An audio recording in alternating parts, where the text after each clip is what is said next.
పార్వతి అన్నాడు. పార్వతి అనగానే వీడు తలుపు తీశాడు.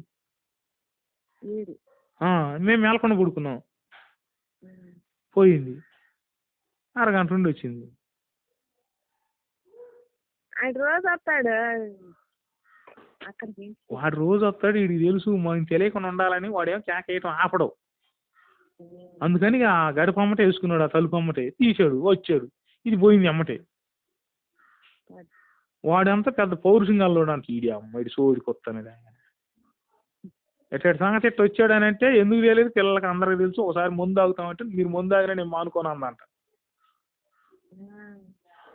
మరి ఇంక వాడికి పిల్లనంటే మన ఏరాలన్నాయి నేను అనుకున్నాను. ఈడి అమ్మ సోదికి వస్తున్నాను. మరి వాళ్ళు ఎందుకు అట్లా వస్తున్నారు వాడికి. రేపు అప్పెట్ట అన్ని తగులుకొని గొలుసు చేయించారు. గొలుసు చేయించాడు వాడు ఆడే రాజబాబు కొడుకు.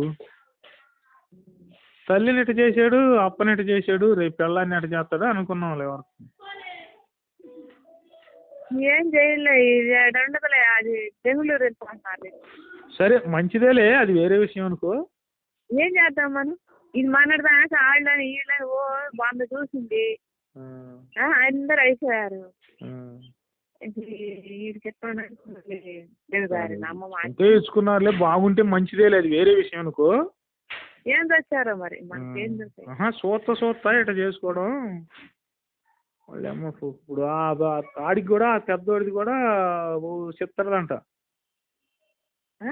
ఆ పెద్ద కోళ్ళు కూడా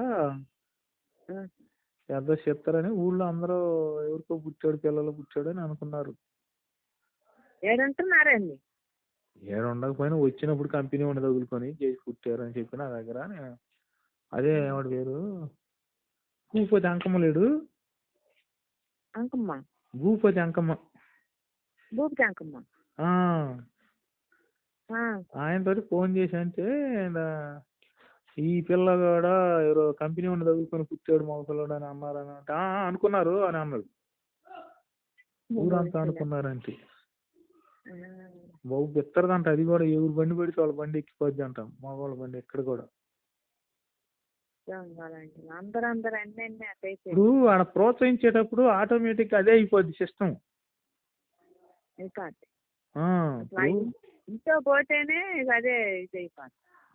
అందుకని నాకు మనస్కరించలేదు. వీళ్ళకెళ్ళని ఇస్తామన్నారా, ఊరికి ఇది అయిపోద్ది అనుకున్నాను. అమ్మ అది చెప్పింది, ఇది ఇంకొట్టినట్టుగా ఇద్దరు అమ్మమ్మ గాలి అమ్మమ్మ, ఆయమ్మమ్మ, ఈ అమ్మమ్మ. అమ్మమ్మ ఒకసారి వాడు పౌరుషం వాడు అనుకోవడానికి అబ్బో వీడు నుప్పులు కక్కిస్తా అంట, వీడు ఊరుకోడు అంట, చిన్నోడు పౌరుషం అంట, అది ఇది అని చెప్తారు డాబుకి. ఆ చిన్నోడు నేనే పోయింది అత్తాడపోతే ఆయన చక్కెర పాలపడి వచ్చి పక్కన కూర్చుంది లైట్ ఆరిపేసి. నేను పోయి లైట్ వేసా. ఆమె వాకిట్లో సాయంత్రం ఆరబయట వాకిట్లో పక్కలో కూర్చొని ఉంది. మామయ్య ఏం చేస్తున్నావు, ఎట్టుందో తగ్గిందా అన్నప్పుడు గొడ్డలు దెబ్బ తగిలినప్పుడు అటంటే బామ్మరిది నేనే పోయింది. మామయ్య కదయ్యా అంది. ఎవరు మరి అది మా అన్న. మాకనోళ్ళు అమ్మ పూక ఏమైంది మాకే. వాళ్ళు లేచి చీకట్లోకి పోయాడు. ఇంకా మేమే ఉండలేక అక్కడ ఈడేమో రోడ్డునే పడ్డాడు. ఈ పిల్లలు కూడా ఏడుస్తారు, రోడ్డుని పడేవాడే చిన్నపిల్లలప్పుడే. ఈడు కూడానే రోడ్డుని వెళ్ళి ఇంక వెళ్తున్నానని చెప్పి కొంచెం వెళ్దామని పోదానమ్మన్నది. పోతుంటే నేను కేకేసి వెళ్తుంటే మామిడికాయలు ఆడ పడేసి వెళ్ళాం రోడ్డుని. వెళ్ళేసరికి తీసుకెళ్ళండి అబ్బాయి కాయలబ్బాయి మీరే కోసుకొని తినండి అని పోయి ఆడ పడేసి 100 రూపాయల కాయలు. దాన్ని పిలిచాడు, బాగా గాలి బాగా పెళ్ళికి వస్తే బాగుంటుందని గాలిగా నన్ను పిలవాల. అది వాడి పౌరుషం. ఏడుండేది ఆడుండేది, ఏడుంటేనే వ్యాపారం చేసేదానికి. ఈడే అమ్మాయి సోదికి వస్తుంది.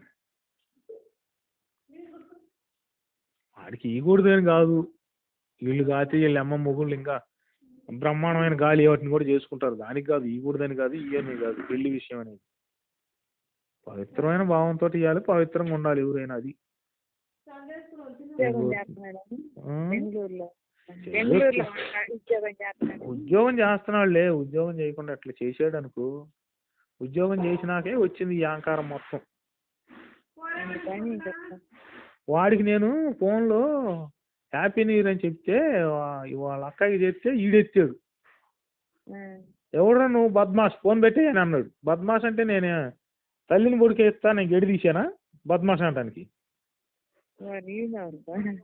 వాడు బద్మాషా నేను బద్మాషా? ఎందుకు ఆ మాట ఎందుకు? నేనే బావా మక్కాయి కాదంటే ఒక మాటతో పోయేదానికి. ఏమైంది? ఎవరైనా కానీ హ్యాపీ న్యూ ఇయర్ అమ్మా అన్న, ఎవరు నువ్వు అన్నాడు. అప్పుడు మీరిద్దరు మాట్లాడుకుని ఉన్నారు కదా. అసలు మాట్లాడుకుని ఉండేది ఏముంది? వచ్చామని మాట్లాడుకుని ఉండవనుకో. హ్యాపీ న్యూ ఇయర్ అంటే సేమ్ చేయను, లేకపోతే ఇంకెప్పుడు చేయబాకమను, ఏదో అవుతాను, లేకపోతే హ్యాపీ న్యూ ఇయర్ చెప్పుకునేంత లేదను. బద్మాష్ అంటే ఏంది నీ ఉద్దేశం? ఇచ్చేటప్పుడు బద్మాష్ కదా, ఇప్పుడు బద్మాషా నీకు? నేను గుంటలు కొనుక్కుంటే చదువుకుని, నేను బియ్యం ఎత్తి మీ నాయనమ్మకు దినం చేసి, నేను ముందు కట్టలు పండించుకొని, మేము మిరగాయల కారాలు పంపించి గుడ్లు గుట్టిస్తే పడుకున్నాడు. నేను బద్మాషా ఇప్పుడు? ఇప్పుడు వాడికి కొమ్ములు వచ్చినాయి. కొమ్ములో ఇరిచాడ పెడతా అనుకుంటున్నాడు. అదే మన కొమ్ములు ఎన్నాళ్ళు ఎప్పుడైనా చేరేనని 7 రోజులు మా నాన్న తోటుంటే అమ్ముకొని 5 వేసుకొని జనమాతంగా చేస్తుంది. 7 రోజులు చిన్నమ్మ ఇద్దరు రండి అనుకుంటా బాబాయ్ రమ్మనంటూ తప్పులేదు. మాసం తిన్నాళ్ళు అందరూ అంతదాకా ఏముందిలే, కోడతో నిండుద్ది అట్లే కానీ సావని. సారి బ్రాహ్మడు చెప్పాడు కూడా, మీ తమ్ముడిని మిమ్మల్ని ఎదురుస్తారు కొన్ని రోజులు పోసాక అని అన్నాడు. అంతే అయ్యింది ఇప్పుడు మొత్తం. సరే కానీ ధర్మం ఎటుంటే అటు నడిచింది కానీ అనుకున్నాను. కానీ మనం ఏమన్నంటే అనుకోవచ్చు, మనం ఏం అనలేదు కదా. ధర్మంగా ఈ అట్టగొట్లే సావని ఇచ్చుకుంటూ బాగా తెస్తే సార్లు ఎవరైతే కానీ కాదు అసలు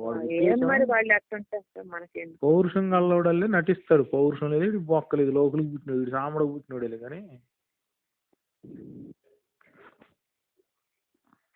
సరే ఉంటా.